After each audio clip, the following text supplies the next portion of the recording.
السلام علیکم ورحمۃ اللہ۔ جی پیارے بھائیوں اور میری معززات ماؤں بہنوں اور بیٹیوں، بلوغ المرام کتاب الجنایاتی جرائم سے متعلقہ احکام و مسائل، سبق نمبر ہے 249۔ بسم اللہ الرحمن الرحیم۔ عن عمر بن الخطاب رضی اللہ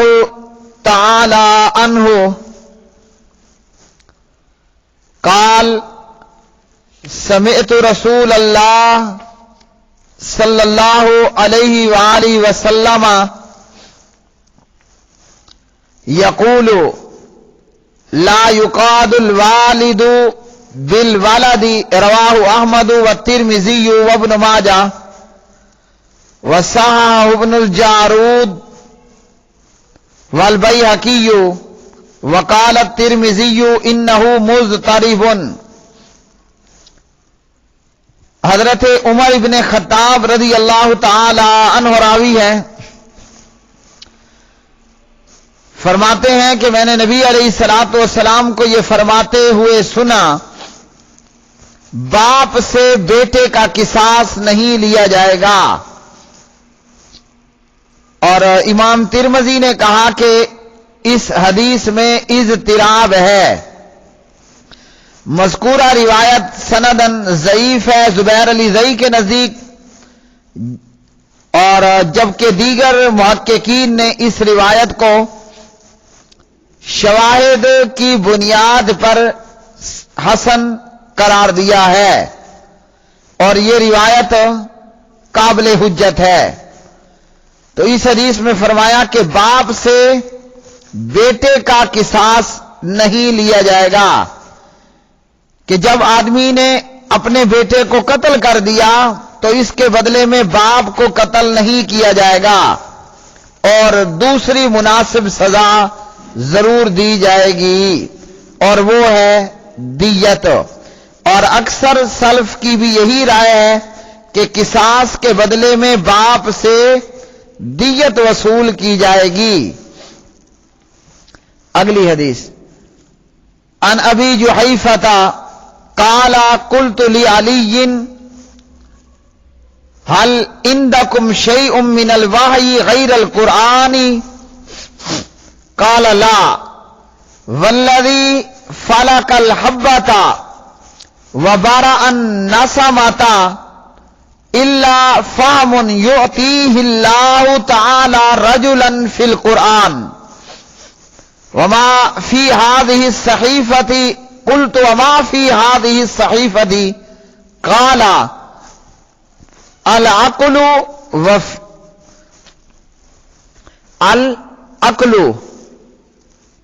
وفقاق الاسیر وَأَلَّا يُقْتَلَ مُسْلِمٌ بِكَافِرٍ، رواہ البخاری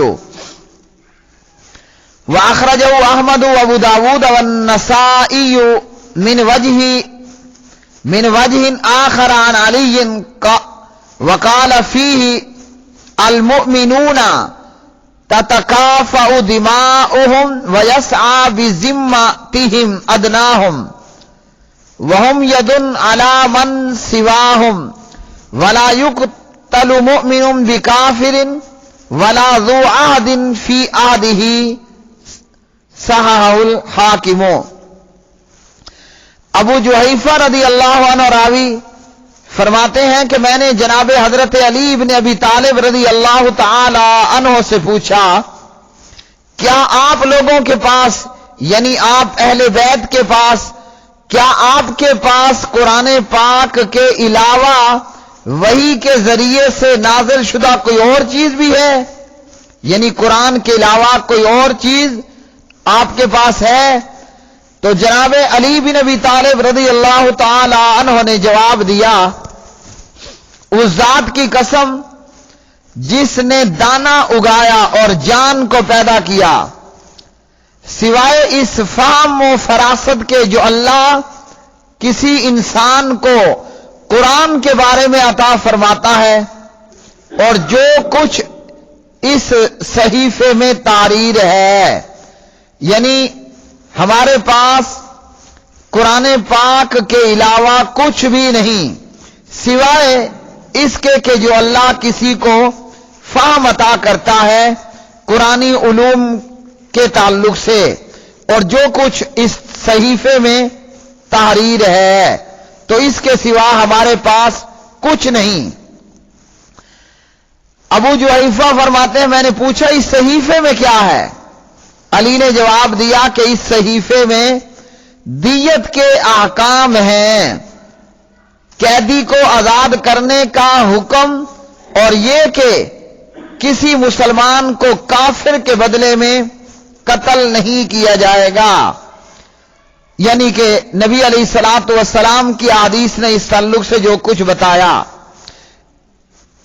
اس روایت کو احمد، ابو داؤد اور نسائی نے ایک دوسری سند سے حضرت علی کے واسطے بیان کیا، اور اس میں یہ قول ہے کہ سب مومنوں کے خون برابر ہیں،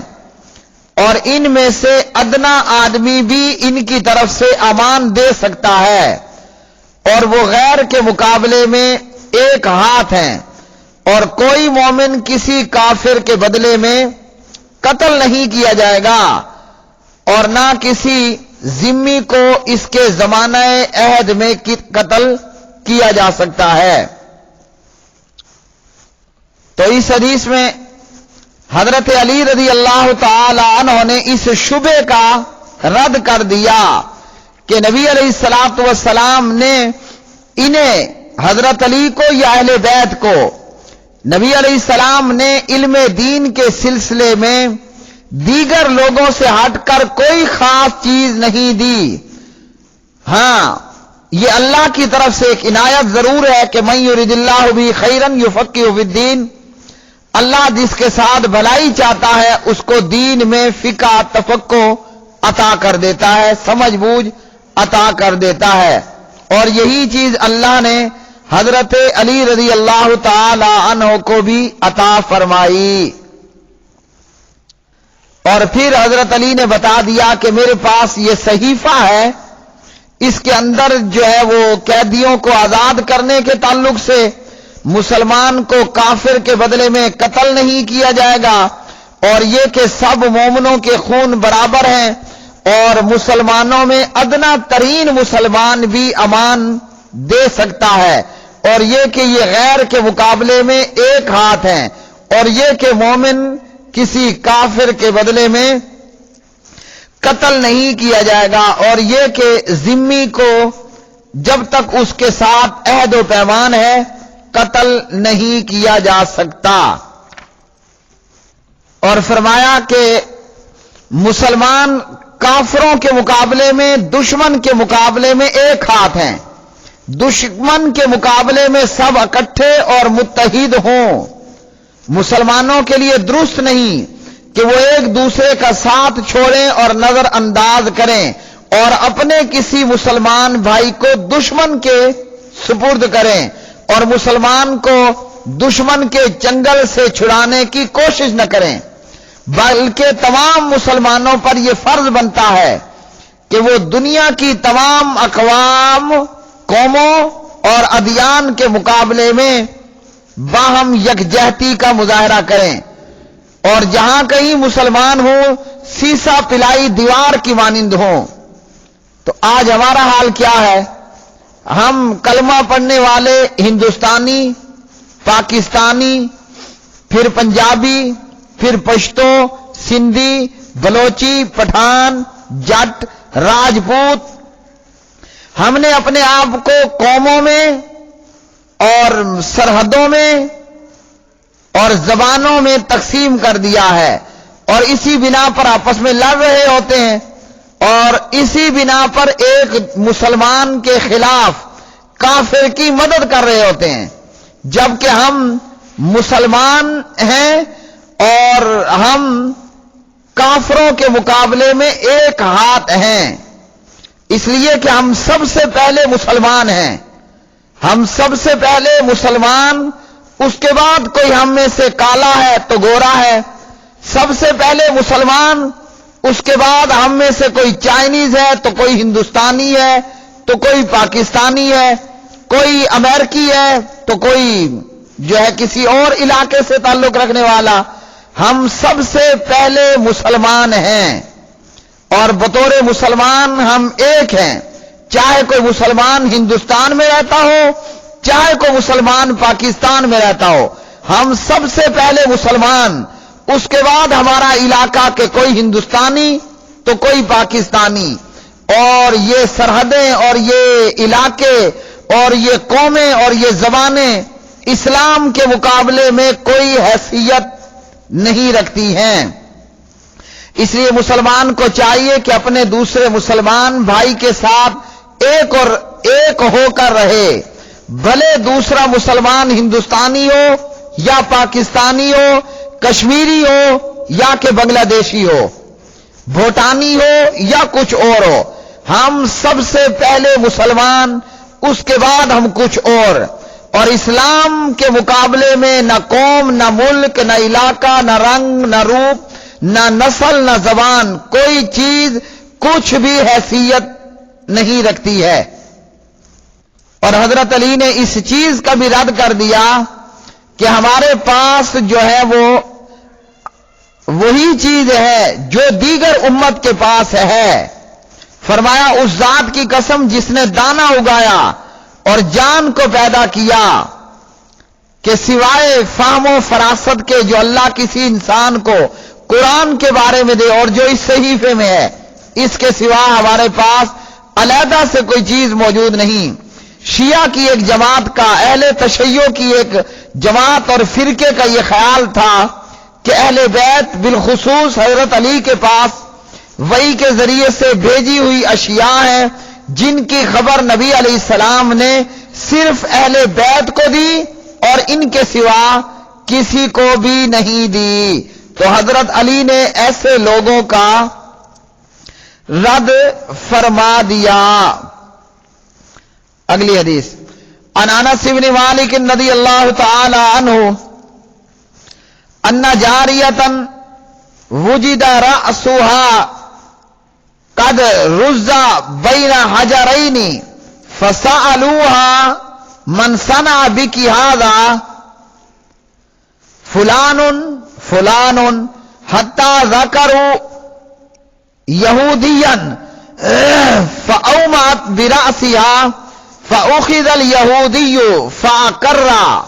فأمر رسول اللہ صلی اللہ علیہ وسلم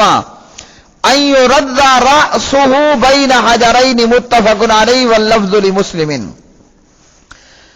انس بن مالک رضی اللہ عنہ راوی فرماتے ہیں کہ ایک لونڈی کو ایسی حالت میں پایا گیا کہ اس کا سر دو پتھروں کے بیچ میں رکھ کر کچل دیا گیا تھا۔ اب اس لونڈیا سے کسی نے پوچھا، لونڈیا سے جب پوچھا گیا کہ تمہارا یہ حشر کس نے کیا، تمہارے سر کو دو پتھروں کے بیچ میں کس نے کچلا؟ چونکہ یہ موت و حیات کی کشمکش میں تھی اور سر کچلے جانے کی وجہ سے بولنا اس کے لیے ممکن نہیں تھا، تو اس سے پوچھا گیا کیا فلاں نے یہ کام کیا، کیا فلاں بندے نے یہ کام کیا، یہاں تک کہ پوچھنے والوں نے ایک یہودی کا ذکر کیا کہ اس نے یہ کام کیا، تو لونڈی نے اشارے سے جواب دیا کہ ہاں، اور پھر اس یہودی کو گرفتار کر لیا گیا اور اس یہودی نے اپنے جرم کا اقرار بھی کر لیا۔ تو رحمت للعالمین صلی اللہ علیہ وسلم نے اس یہودی کا سر دو پتھروں کے بیچ میں رکھ کر کچلنے کا حکم دیا۔ پیارے بھائیو، یہ حدیث اس بات میں دلیل ہے کہ مقتول کا، قتل کیے ہوئے کا قصاص بھاری چیزوں، پتھروں وغیرہ سے لینا درست ہے، اور یہ کہ جیسے مقتول کو قتل کیا گیا ویسے ہی قاتل کو قتل کیا جا سکتا ہے، جیسا کہ بعض صحابہ کرام نے بعض لوگوں کو جلا دینے کا بھی حکم دیا، کیونکہ قاتل کچھ لوگوں کو جلا چکا تھا، جیسے سیرت جناب ابو بکر صدیق رضی اللہ تعالی عنہ کے واقعات میں یہ ہمیں ملتا ہے۔ تو اس حدیث سے یہ معلوم ہوا کہ لونڈی کے بدلے میں قاتل کو، جو کہ یہودی تھا، قتل کیا گیا۔ قاتل نے جس طرح دو پتھروں کے بیچ میں اس لونڈی کا سر کچلا، اسی طرح قاتل کو اسی طریقے پر سزا دینے کا حکم دیا جناب محمد الرسول اللہ صلی اللہ علیہ وآلہ وسلم نے۔ پیارے بھائیو، یہ آج کا سبق نمبر 249 تھا۔ اللہ سبحانہ و تعالی احادیث نبویہ صلی اللہ علیہ وسلم پڑھنے، سیکھنے، پڑھانے کی توفیق عطا فرمائے۔ پیارے نبی علیہ السلام کا فرمان صحیح مسلم اور ابو داؤد میں، جس نے 2 آیتیں سیکھیں وہ اس کے لیے 2 خوبصورت ہٹی کٹی موٹی اونچی کوہان والی اونٹنیوں سے بہتر ہے، اور جس نے 3 آیتیں سیکھی اس کے لیے 3 اونٹنیوں کے لینے سے بہتر ہے۔ اللہ رب العالمین ہمیں جب تک زندہ رکھے ہم اللہ کی قرآن کی آیات، نبی کی احادیث سیکھتے رہیں، سکھاتے رہیں، سنتے رہیں، سناتے رہیں، پڑھتے رہیں، پڑھاتے رہیں، اور اللہ خالق و مالک ہمارے اکاؤنٹ میں دڑا دھڑ اونٹنیوں کا ثواب لکھتا رہے۔ وآخر دعوانا ان الحمدللہ رب العالمین۔